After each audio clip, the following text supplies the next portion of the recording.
শীত আসতে শুরু করলেই মনটা কেমন সমুদ্র সমুদ্র করে। এখানে সমুদ্র শুধু পানি নয়, এক অমিত রহস্যের পটভূমি, যেখানে আকাশের নীল আর সাগরের নীল এক হয়ে একাকার হয়ে যায়। চারিপাশে সমুদ্র আর মাঝখানে ছোট্ট দ্বীপ। জি হ্যাঁ, আমি বাংলাদেশের একমাত্র প্রবাল দ্বীপ সেন্ট মার্টিনের কথা বলছি, যেখানে যেতে হলে এখন মানতে হবে নতুন কিছু নিয়ম। নতুন নিয়মে আমাদের সেন্ট মার্টিন ট্যুরের গল্পটি চলুন আপনাদের সাথে শেয়ার করি। আসসালামু আলাইকুম, কি অবস্থা সবার?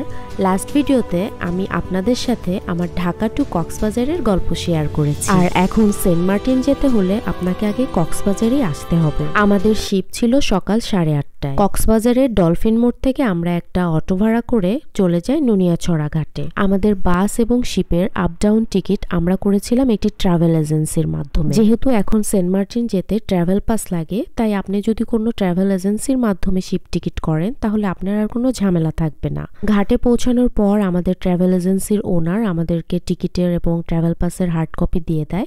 ওইটাই আমরা শো করে শিপে উঠে পড়ি। যেহেতু এখন সেন্ট মার্টিনে পার ডে 2000-এর বেশি মানুষ অ্যালাউ করে না, তাই অবশ্যই আপনাকে আগে থেকেই টিকিট কেটে রাখতে হবে। আমাদের শিপ ছিল 12 আউলিয়া। 16 ডিসেম্বরের ছুটিতে আমরা সেন্ট মার্টিন গিয়েছিলাম। প্রচুর পর্যটক ছিল আর আমরা সিট পেয়েছিলাম প্যানোরামাতে। আর এখন সেন্ট মার্টিন পৌঁছাতে সময় লাগে 6 ঘন্টা, অনেক লং জার্নি। সবচেয়ে ভালো হয় আপনারা যদি কক্সবাজার এসে 1 নাইট স্টে করেন, তাহলে পরের দিন সেন্ট মার্টিন জার্নিটা আপনার জন্য ইজি হবে। সেন্ট মার্টিন যাওয়ার জন্য আমি অনেক বেশি এক্সাইটেড ছিলাম, তাই আমার আর ধৈর্য ছিল না কক্সবাজারে 1 নাইট স্টে করার, কারণ এটাই আমার ফার্স্ট সেন্ট মার্টিন ট্যুর ছিল। হুট করে সেন্ট মার্টিনের যাওয়ার প্রসেস যদি আবার অফ হয়ে যায়, তাহলে আমার আর সেন্ট মার্টিনের সৌন্দর্য দেখা হবে না। আর সেন্ট মার্টিনে যাওয়ার ইচ্ছা আমার অনেক আগে থেকে ছিল, তাই এবার আমার এই স্বপ্নটা পূরণ করতেই হবে ইনশাআল্লাহ। এদিকে আমার ছেলে শিপে অনেক ফ্রেন্ডস পাইছে, তাদের সাথে খেলাধুলা করছিল। আমার ছেলেকে নিয়ে আমি একটু ভয়ে ছিলাম। আলহামদুলিল্লাহ আমার ছেলেটা স্ট্রং আছে। এত বড় জার্নি ও অনেক সুন্দরভাবে আমাদের সাথে ছিল। ও অনেক এনজয় করেছে আমাদের সাথে। পুরো শিপটা আমি একটু ঘুরে ঘুরে দেখছিলাম, আর আমার সিটে বসে থাকতেই মন যাচ্ছিল না। উপরে এসে সমুদ্র দেখতে দেখতেই যাচ্ছিলাম। সমুদ্রের দিকে তাকালে আর কোনো ক্লান্তি লাগে না কেন জানি।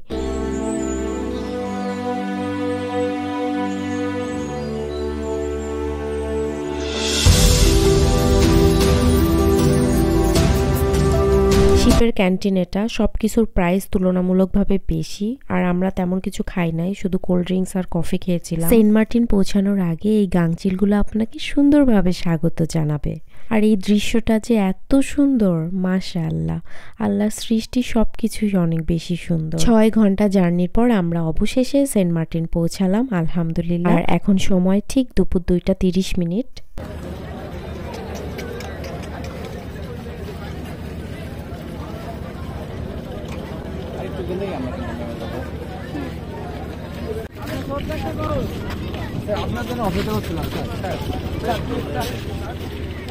হাই, এরকম রৌদ্র ঝকঝকে আকাশ।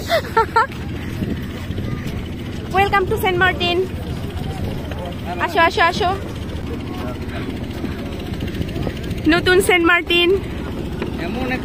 আর একটা বিষয়, বর্তমান সেন্ট মার্টিন ট্যুর খরচ কিন্তু প্রায় দ্বিগুণ। শিপ থেকে শুরু করে খাওয়া দাওয়া, রিসোর্ট, সবকিছু রেন্ট তুলনামূলক অনেক বেশি। তো পৌঁছে আমরা অটো খুঁজছিলাম আমাদের রিসোর্টে যাওয়ার জন্য। আর এইটা সেন্ট মার্টিনের বাজার। আমরা সেন্ট মার্টিনে 2 রাত স্টে করব, আর 2 রাত 2 রিসোর্টে থাকবো। রেগুলার এবং প্রিমিয়াম 2 ধরনের রুমে থেকেই আপনাদের সাথে শেয়ার করব আমরা সমুদ্র কেমন এনজয় করেছি। আর আমাদের 2টা রিসোর্টই পশ্চিম বিচে। আপনারাও আসলে ট্রাই করবেন পশ্চিম বিচের কোনো রিসোর্টে থাকার, কারণ ওই সাইডটা বেশি সুন্দর। আজকে যে রিসোর্টে যাচ্ছি সেটা সেন্ট মার্টিনের গলাচিপা এরিয়াতে। গলাচিপা এরিয়া কেন বলে জানেন? 2 ধারেই সমুদ্র, মাঝে শুধু রাস্তা, তাই রাস্তাটির নাম গলাচিপা। ফাইনালি আমরা পৌঁছে গেছি আমাদের প্রথম দিনের resort, beach valley eco resort. এই রাস্তা জুড়েই একের পর এক রিসোর্ট আর রিসোর্ট।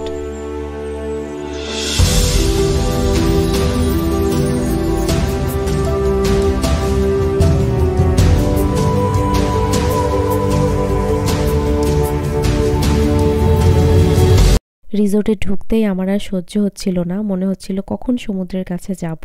মায়ানের আব্বু বলল, এখন যেও না, গেলে তুমি আর আসবা না, আগে ফ্রেশ ট্রেশ হই তারপরে যাই। তো আর গেলাম না। মায়ানের আব্বু এদিকে চেক ইন করার জন্য সব রকম ইনফরমেশন দিচ্ছে। তো এই তো আমাদের রুম এদিকে। আমরা কোনো কাপল বেডরুম পাই নাই, ডাবল বেডের রুম পেয়েছিলাম, বাট রিসোর্টটা সুন্দর ছিল তাই আমি এটাকে সিলেক্ট করছিলাম। এটা রোড সাইড একটা রুম ছিল।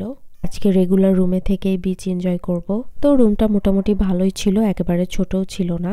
আর রুমের সাথে আমাদেরকে দিয়েছিল টিস্যু, পানি, সাবান, shampoo, paste, brush, toilet tissue, এই তো টাওয়েল, এইগুলো সব দিয়েছিল। বাথরুমটাও মোটামুটি ভালোই ছিল। দেন আমরা তিনজনই ফ্রেশ ট্রেশ হয়ে রেডি সেডি হয়ে বের হইতে হইতেই 5টা বেজে গিয়েছিল। আমার বাচ্চাটাকে দুপুরের খাবার রেডি করে আবার খাওয়াইলাম। তারপর আমরাও তো এখনো লাঞ্চ করি নাই, তো এখন যাচ্ছি বিচের সাইডে। আর এগুলা রিসোর্টের এক একটা রুম, এগুলা কাপল রুম, সি ভিউ রুম। আপনারা 3 থেকে 5,000 বাজেট করলে এখানে রুম পেয়ে যাবেন। এই সময়টা ছিল গোল্ডেন আওয়ার, সানসেট হয়ে যাচ্ছে, আপনারা দেখতে পাচ্ছেন, এত সুন্দর লাগছে, মাশাআল্লাহ মাশাআল্লাহ। আর এখানে তো একদমই শীত নাই, শুধু শুধু শীতের কাপড় চোপড় আনছি। এই ভিউটা এনজয় করতে গিয়ে আমরা আমাদের লাঞ্চ করার কথা ভুলেই গিয়েছিলাম। তারপর আমরা ভাবলাম একবারে ডিনার করেই ফেলি। আর সেন্ট মার্টিনে আপনি যেখানেই খাবেন আগে থেকে অর্ডার করতে হবে। সো আমরা চিন্তা করলাম আমাদের পাশের রিসোর্ট কিংসু কিকু রিসোর্ট, সেখানে আমরা আজকে ডিনার করব। আগের দিন পূর্ণিমা ছিল আর আজকেও বিশাল বড় একটা চাঁদ উঠেছে, কি যে সুন্দর পরিবেশ। আর আমরা এই রিসোর্টে সন্ধ্যা 7টার দিকে খাবার অর্ডার করেছিলাম, আর এখন বাজে রাত 9:30। তো আমরা এখন যাচ্ছি খাবার খেতে। আর এই সময় জোয়ার চলছিল, সমুদ্রের ঢেউ একদম রিসোর্টের ভেতর চলে আসতেছিল, এত মজা লাগতেছিল আমার। সমুদ্রের পাশে আর হাঁটা যাচ্ছিল না, অনেক পানি ছিল, তাই আমরা রোড দিয়ে এই রিসোর্টে আসলাম। রিসোর্টের বাইরে বসেই সবাই অনেক এনজয় করতেছে। আমরা এখানে রূপচাঁদা ফ্রাই, শুটকি ভর্তা, ডাল, সবজি, সাদা ভাত অর্ডার করেছিলাম। এই শুটকি ভর্তাটা যে এত মজা ছিল। সমুদ্র দেখতে দেখতে আমাদের ডিনারটা কমপ্লিট করে ফেললাম, সাথে বাচ্চাকেও খাওয়াই দিলাম এখান থেকেই। এই রিসোর্টটাও বেশ সুন্দর আর এদের খাবারটাও আমার কাছে বেশ ভালো লেগেছে। খাওয়া দাওয়া শেষ করে আমরা সবাই রিসোর্টে চলে আসলাম। দেন আমাদের গানের আড্ডা শুরু হয়ে গেল।